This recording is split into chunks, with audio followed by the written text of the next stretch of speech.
रोज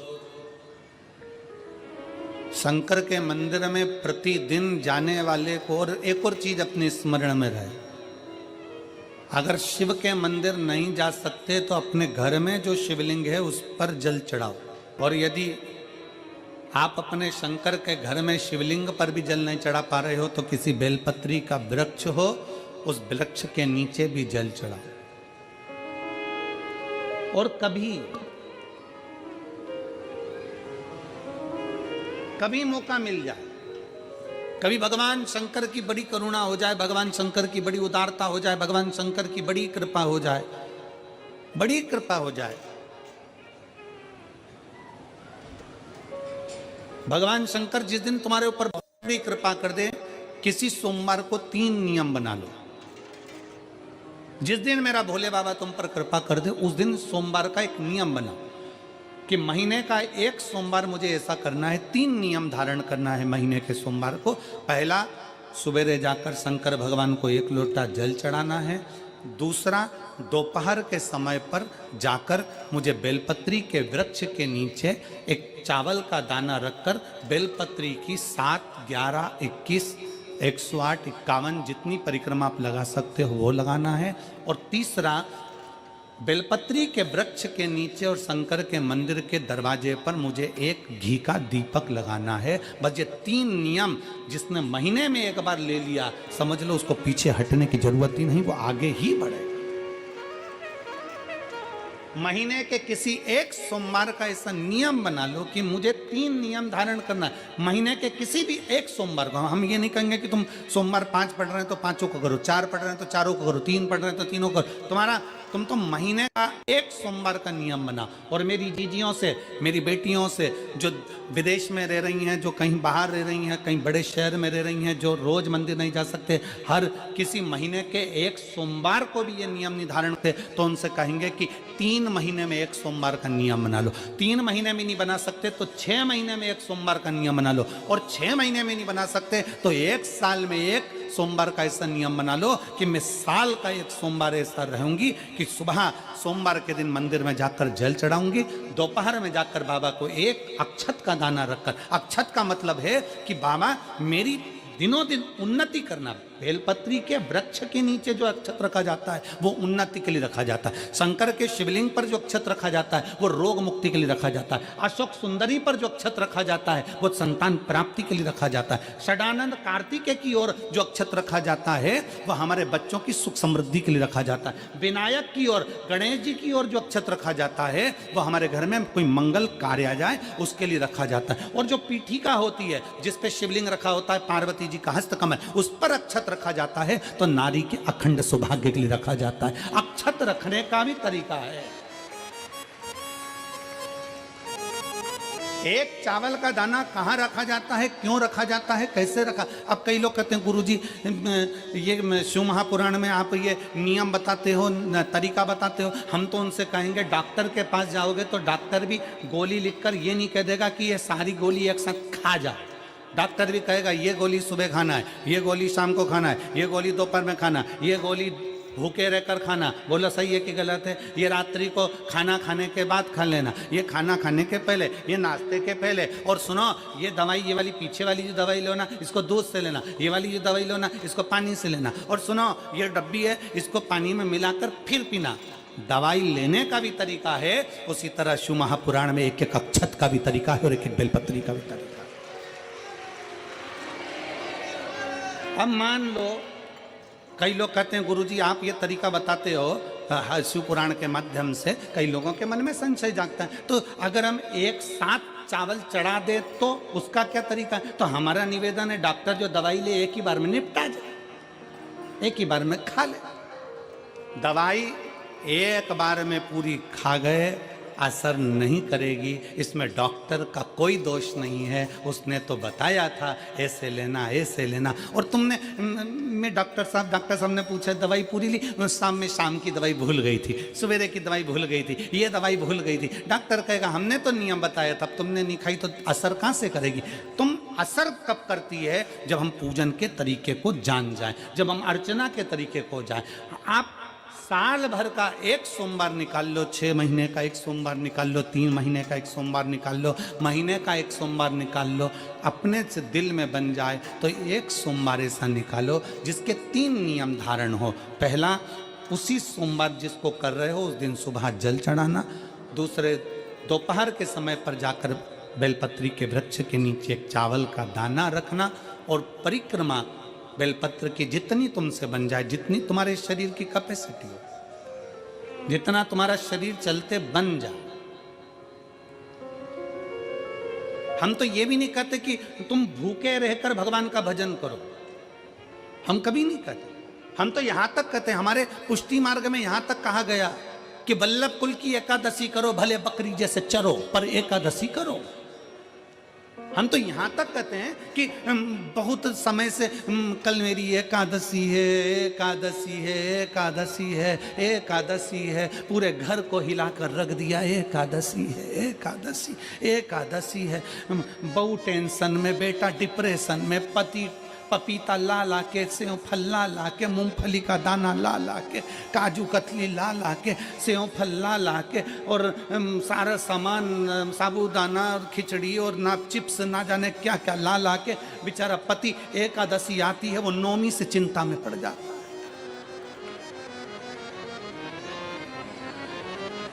हम तो ये भी नहीं कहते कि तुम व्रत बहुत भारी करो, तुम व्रत उपास भी बहुत बहुत टेंशन वाला करो, ना ना ना।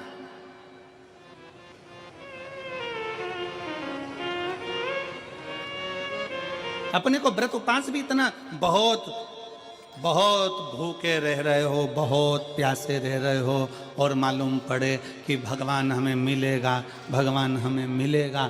भगवान कहता है कि देख भाई, मैं भी भूखा नहीं रहता, तू भी भूखा मत रहे, मैं भी चकाचक रहता हूँ, तू भी चकाचक रहे, मैं भी अपने। और भगवान शंकर तो ये भी कहते हैं कि अपना परिवार भी मत छोड़ो। मेरे पास में पार्वती भी, एक ही देवता है जो विद फैमिली मंदिर में बैठता है।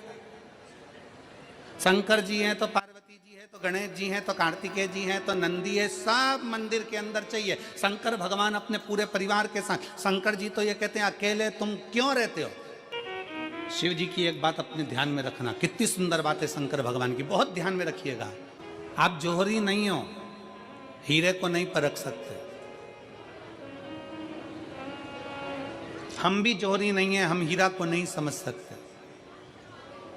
पर भगवान शंकर ने पृथ्वी पर जिसको जन्म दिया उसको जौहरी बनाकर पैदा किया है, उसको जौहरी बनाकर भेजा है कि आप भले हीरा को न समझो चलेगा, पर अपने नजदीक में कोई दुखी है तो उसकी पीड़ा को जरूर समझना। भगवान शंकर कहते हैं उसकी पीड़ा का स्मरण।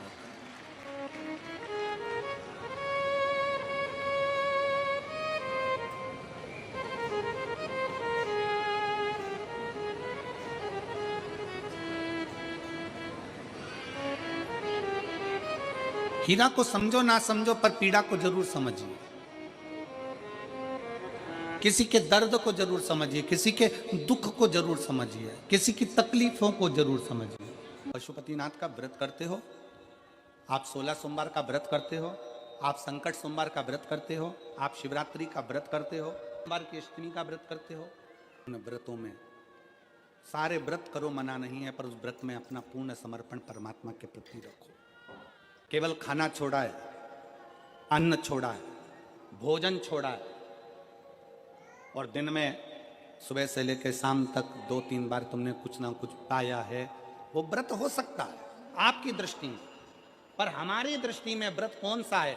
शिव महापुराण की कथा कहती है कि सुबेरे आपका व्रत चालू हुआ, दूसरे दिन ब्रह्म मुहूर्त तक जो आपका व्रत आपने रखा है, भगवान का जो व्रत कर रहे हो, उस व्रत में एक बात अपने अंदर उतार कर रखो कि इस दिन मैं अपने मोबाइल का त्याग करती हूँ, पूरे दिन मैं मैसेज नहीं पढ़ूंगी, मैं देखूंगी नहीं, मैं अपशब्द नहीं कहूंगी, मैं जानूंगी नहीं। दूसरा, आज के दिन मेरा व्रत है, आज 1 महीने में, 15 दिन में, 2 दिन में, 20 दिन में मैंने अगर किसी से भी अपशब्द कहा होगा, आड़ा टेढ़ा कहा होगा, तो सबसे पहले आज व्रत वाले दिन मैं उसको सॉरी कहूंगी, क्षमा मांगूंगी और अपने हृदय से लगाने का प्रयास करूंगी। व्रत है।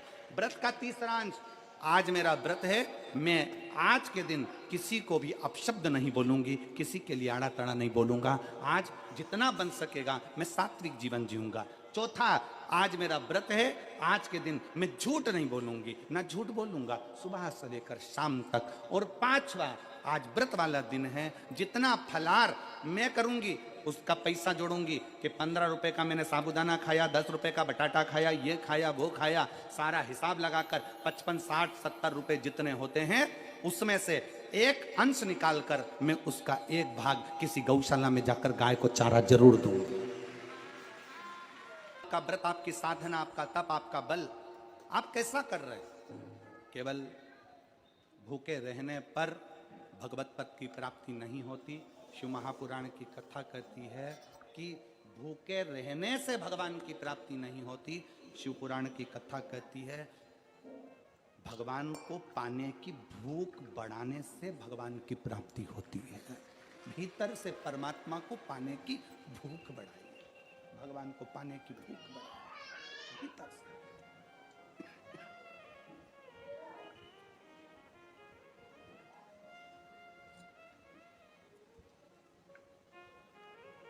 व्रत करो मना नहीं, तप करो मना नहीं, साधना करो मना नहीं, पर उस तप साधना में व्रत में परमात्मा को पाने की ललकता हो आपके भीतर, भगवान को पाने की ललकता हो आपके भीतर, भगवत पद को पाने की ललकता हो आपके भीतर, तो भगवान। हाँ, पुराण की कथा एक बड़ी सुंदर बात कहती है, व्रत आप करते हो, उपास आप करते हो, नियम आप लेते हो, पूरा किसको करना पड़ता है? तुम्हें नहीं। व्रत आप करते हो, उपास आप करते हो, नियम आप लेते हो, और पूरा देवाधिदेव करते हैं, भगवान शंकर करते हैं। बस इतना जरूर याद रखें कि जैसे कुछ प्राप्त हो भी गया तो शिव को धन्यवाद देकर शंकर के दरवाजे पर जाते रहना, यह हमारा कर्तव्य है।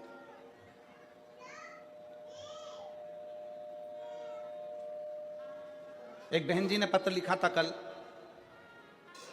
उस पत्र में बहन जी ने लिखा कि शिव महापुराण तप का मतलब क्या होता?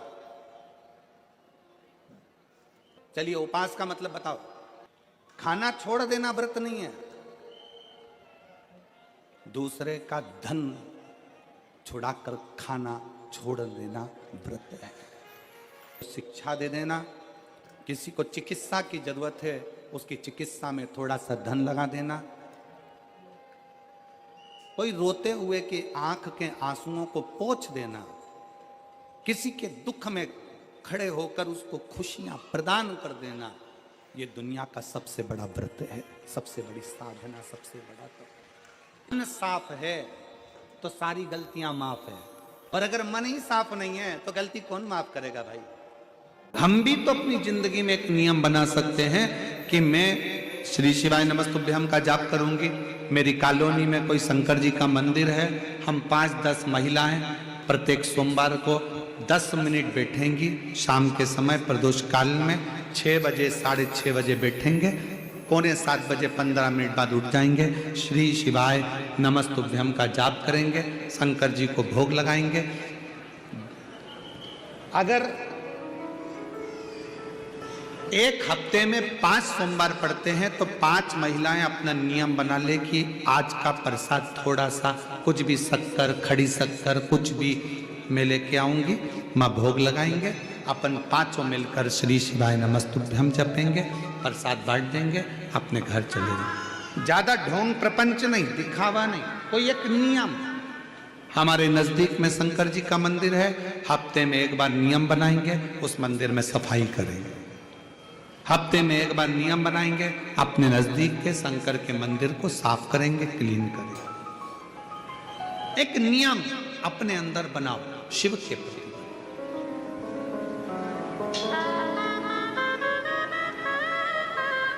अपने भीतर जब हम नियम बना लेते हैं कि श्री शिवाय नमस्तुभ्यम जपना है, शिव को एक लोटा जल चढ़ाना है, शंकर की आराधना करना है, तो शिव हमारे लिए भी कोई ना कोई नियम जरूर बनाते हैं और हमारा कल्याण जरूर करते हैं।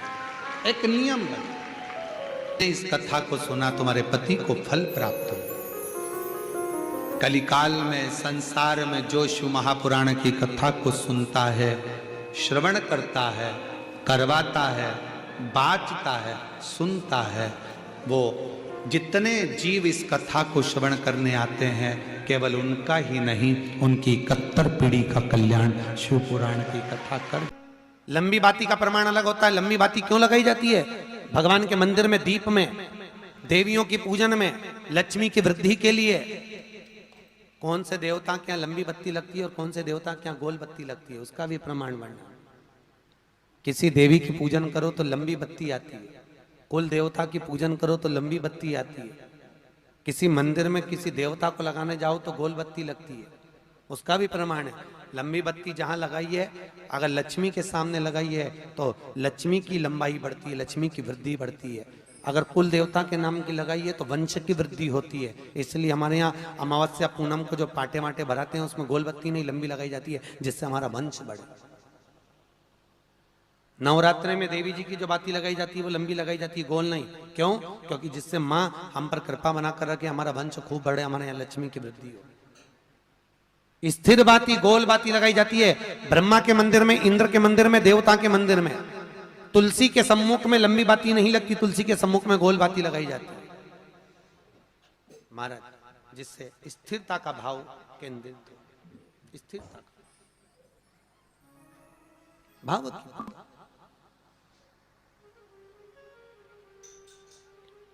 पीपल के वृक्ष के नीचे कभी लंबी बाती नहीं लगती, बड़ के पेड़ के नीचे कभी लंबी बाती नहीं लगती, आंवले के पेड़ के नीचे कभी गोल बाती नहीं लगती। आंवले के वृक्ष के नीचे लंबी बाती लगना चाहिए, धन की वृद्धि, सुख समृद्धि। तुलसी के पौधे के नीचे लंबी नहीं लगती, गोल बाती लगती। बातियों का भी प्रमाण। मान लो तुम किसी कार्य के लिए जा रहे हो,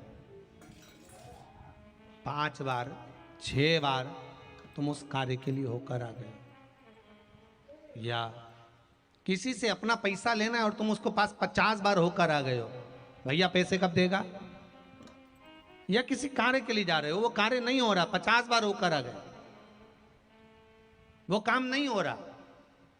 शिव महापुराण कहती है लाल चंदन, कौन सा चंदन?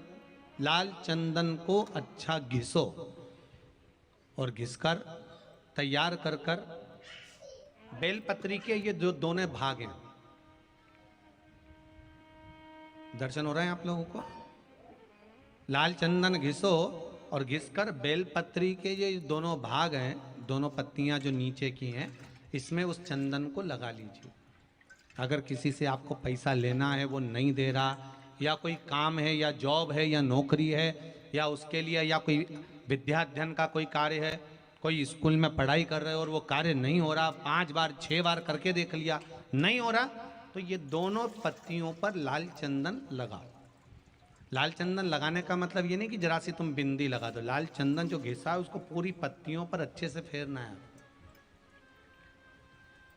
उस लाल चंदन को लगा लीजिए। और महाराज बीच की पत्ती में थोड़ा सा घृत, घृत मतलब गाय का घी, गौ माता के दूध से, माखन से निर्मित उस घी को बीच की पत्ती में थोड़ा सा लगा लीजिए। और जो अशोक सुंदरी वाली जगह है, जानते हो ना आप लोग अशोक सुंदरी की जगह, आपको पहले भी कथा में कहा, समझ लीजिए ये शिवलिंग है, ये जलाधारी पर रखा हुआ है, ये गोल जलाधारी है, यहां से पानी नीचे गिरता है, ठीक है, ऐसे होता ना शिवलिंग। तो शंकर भगवान का पूरा परिवार शिवलिंग के आसपास में होता है। शंकर भगवान के 13 बच्चे हैं। कितने बच्चे हैं शिव जी के? 13 बच्चे, पूरे 13 के 13 बच्चे और धर्म पत्नी शिव जी की शिवलिंग के आसपास में है। जैसे ये जो गोल जलाधारी है, ये माता पार्वती जी का हस्त कमल है। शिवलिंग रखा है, ये शंकर जी का स्वरूप है। जहां से पानी नीचे गिरता है, राइट भाग गणेश जी का स्थान, लेफ्ट भाग 6 कार्तिकेय, षडानंद कार्तिकेय का स्थान। जहां शिवलिंग का जहां पानी जाता है उसके बीच में एक मोटी सी लाइन होती है, वो शंकर भगवान की सबसे छोटी लड़की जिसका नाम अशोक सुंदरी है, उसका स्थान है। ऊपर से बूंद बूंद पानी जो शिवलिंग पर गिर रहा है, ये शंकर भगवान की 5 लड़कियों का स्थान है। जया, विषहरा, शामली बारी, दौतली और देव। ये शंकर जी की 5 बेटियां हैं जो भगवान शंकर के ऊपर पानी की एक एक बूंद गिराती हैं महाराज। तो शिव जी की जो सबसे छोटी लड़की है अशोक सुंदरी, उस अशोक सुंदरी वाली जगह पर इस बेलपत्र को प्रदोष के दिन या सोमवार के दिन आप घी वाली बेलपत्र को अशोक सुंदरी वाली जगह पर रखकर, ये जो चंदन लगी हुई बेलपत्र है, इसका मुख ऐसा सीधा की सीधा रखोगे तो गणेश जी की ओर हो जाएगा, षडानंद कार्तिकेय की ओर हो जाएगा। अपनी कामना कर कर जिससे धन लेना है, पैसा लेना है या जो कार्य निकालना है वो नहीं निकल रहा, बहुत प्रयास कर लिया, अदालत में 50 बार हो जाए, काम नहीं हो रहा, तब इस बेलपत्र का प्रयोग करना, बाबा से विनती करना और विनती कर कर वापिस सजाना। केवल 2 प्रदोष या 2 सोमवार कर लीजिए, बाबा आपकी मनोकामना पूर्ण कर देगा। उस बेलपत्र का सुख प्राप्त होगा। बेलपत्र पर इतना याद रखना, जो चंदन लगा हुआ भाग है वो नीचे होना चाहिए, अशोक सुंदरी की ओर। गरत का भाग अशोक सुंदरी की ओर होना चाहिए, नीचे की ओर, नहीं तो मालूम पड़े तुम ऊपर उल्टा रख दो उसको।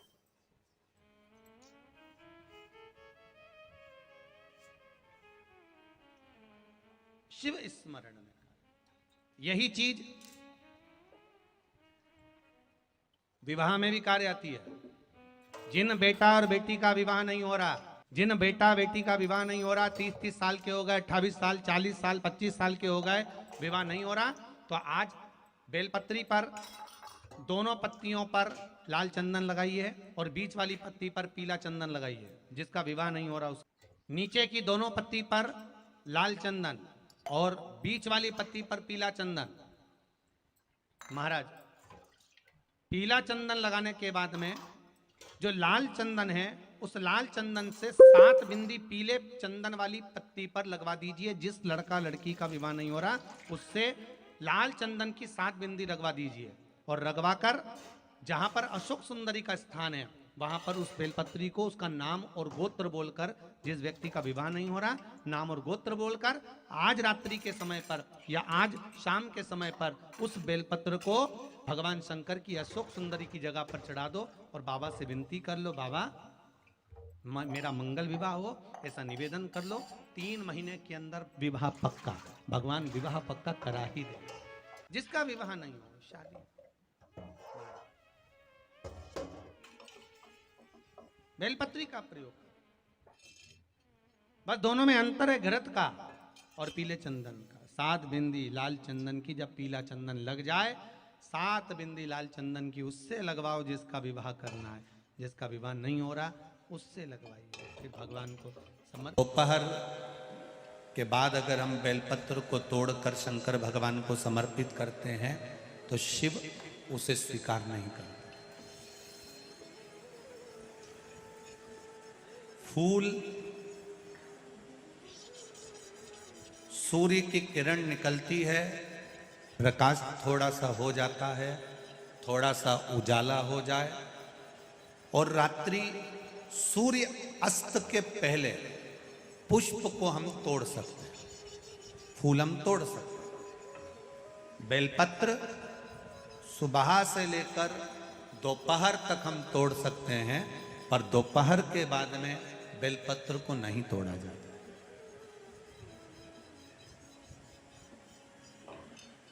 चतुर्थी, अष्टमी, नवमी, द्वादशी, चतुर्दशी, अमावस्या, पूर्णिमा, संक्रांति, ये ऐसे पर्व हैं जिस दिन बेलपत्र को नहीं तोड़ा जाता।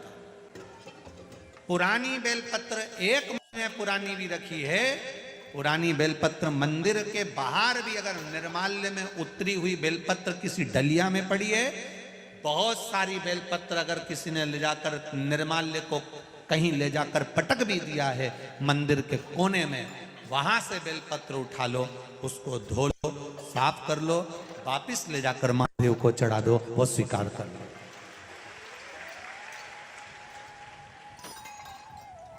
पशुपति व्रत कर रहे हो, चतुर्थी पड़ गई, अष्टमी पड़ गई, द्वादशी पड़ गई।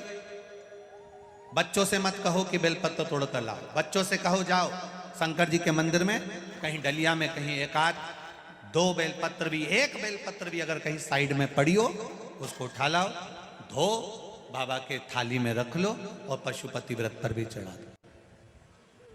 दोपहर के बाद में पूजन करने जा रहे हो, बेलपत्र दोपहर के बाद ना तोड़वाइए।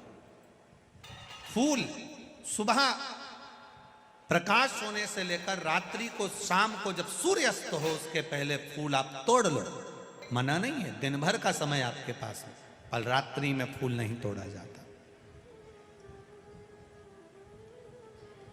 शंकर भगवान पर समर्पित कोई प्रसाद शिव जी को चढ़ाया गया, कोई प्रसाद रात भर नहीं रखना चाहिए। आप लोग तो संकट सोमवार अगर किसी ने करे हों, किसी ने करे संकट सोमवार या 16 सोमवार, हाथ उठाओ किस किस ने करे हैं, पहले करें आप लोगों ने, रखो। जो लोग 16 सोमवार करे हुए होते हैं, संकट सोमवार करे हुए होते हैं, उनको मालूम होता है, उनके स्मरण में रहता है कि संकट सोमवार का जो प्रसाद होता है उसको रात भर नहीं रखते। उसका कारण स्कंद पुराण में भी कहा गया, उसका कारण शिव महापुराण में भी वर्णन किया गया। शंकर भगवान का प्रसाद,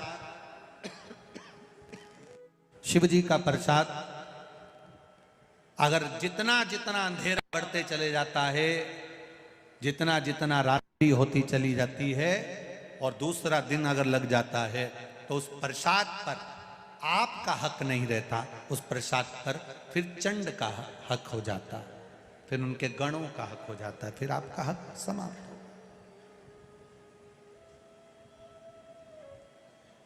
तीसरी बात का स्मरण करिएगा, एक तो बेलपत्र दोपहर के बाद ना तोड़िए, दूसरा पुष्प रात में ना तोड़िए, तीसरा चतुर्थी, अष्टमी, नवमी, द्वादशी, अमावस्या, पूर्णिमा, चतुर्दशी, संक्रांति, इस पर बेलपत्र ना तोड़िए। मंदिर की चढ़ी हुई, कहीं रखी हुई, कहीं अगर निर्माल्य में भी कहीं ले जाकर पड़ी है, वो भी समर्पित कर सकते हो।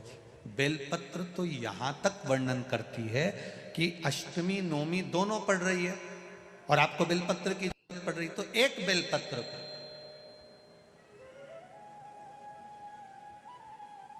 आप, एक बेलपत्र को या तो वस्त्र में संजो कर रख लो, रख सकते हो, संभाल के रख लो, ना बने तो तुम्हारी जो पाठ पढ़ने की पुस्तिका होती है, जिसको तुम भजन गा लेती हो, पढ़ लेती हो, राम रक्षा स्तोत्र, हनुमान चालीसा, गोवर्धन चालीसा, जो पढ़ लेती हो वही उसी में रख लिया और वही बेलपत्र वापिस हमको प्राप्त हो गई, हमने वही शिव जी को वापिस चढ़ा दी और उससे हमको फल की अनुभूति प्राप्त हो गई।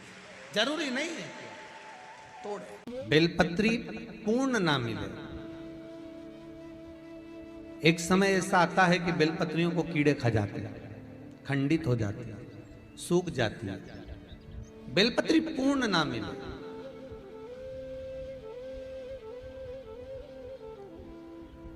तो क्या हम खंडित बेलपत्री भी शंकर को समर्पित कर सकते हैं? देखिए प्रश्न कितना सुंदर है, उसका प्रश्न केवल एक व्यक्ति के लिए ये प्रश्न नहीं होता, ये प्रश्न जो करे जाते हैं ये जग कल्याण के लिए, सभी के लिए। मान लो अगर बेलपत्री साबुत नहीं है, बेलपत्री कहीं कीड़ा खा गया, कहीं बेलपत्री खंडित हो गई, कहीं बेलपत्री में कुछ तकलीफ है, मान लो कीड़ा हो गया या कुछ हो गया और वो खंडित है, तो क्या हम उसको ना चढ़ाएं कि चढ़ाएं? और बेलपत्री मिल ही नहीं रही है और बेलपत्र हमें प्राप्त ही नहीं हो, ऐसी दशा में हम क्या कर सकते हैं? तो शिव महापुराण की कथा कहती है, यह भी जरूरी नहीं है कि आप बेलपत्र समर्पित करें। कितना सुंदर कहा है शिव महापुराण की कथा में कि हम ये भी नहीं कह रहे कि बेलपत्र आप समर्पित करें। अगर बेलपत्र खंडित है, टूटी पड़ी है और आपके पास में नहीं है, तो शिव जी की चढ़ी हुई बेलपत्र को धोकर शंकर पर चढ़ा दें। उसने दूसरा प्रश्न लिखा, मान लो मंदिर में भी बेलपत्र नहीं हो तो। बहुत अच्छे प्रश्न है ये। मंदिर में भी बेलपत्र ना हो तो कितना सुंदर कहा। एक भजन आप लोग गाते हो कि मन मेरा मंदिर, आंखें दिया बाती, होठों की है तालियां, रोम फूलवाती।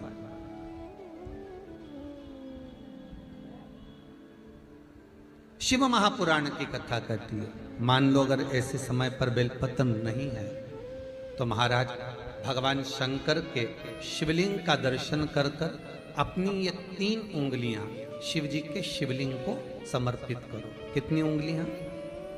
जम के बोलिए।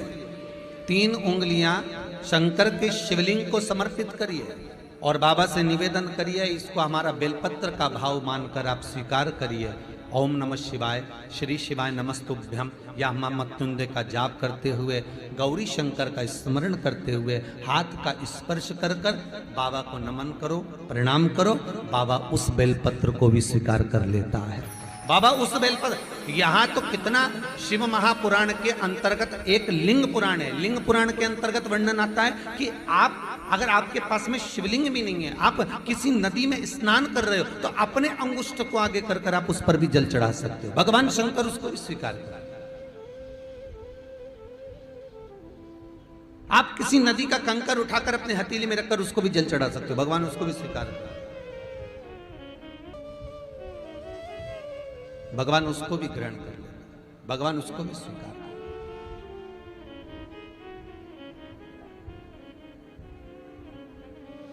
जैसे गाय के दूध में पड़ा हुआ बेलपत्री का एक पत्ता चांदी के पात्र में दूध हो गाय का, उसमें एक बेलपत्री का पत्ता पड़ा हो और शिवरात्रि के दिन या तो दोपहर के 12 बजे या रात्रि के 12 बजे हाथ में लेकर अपने घर के चारों तरफ घुमाकर उसको ले जाकर अपनी कामना कर कर समर्पित कर देने से, उस दूध को, उस बेलपत्र को चढ़ा देने से जैसे लिंग पुराण कहती है कि मनोकामना पूर्ण हो जाती है, उसी तरह हाथ के स्पर्श मात्र से उस शिवलिंग पर बेलपत्र का भाव समर्पित हो जाता है। मात्र स्पर्श मात्र से।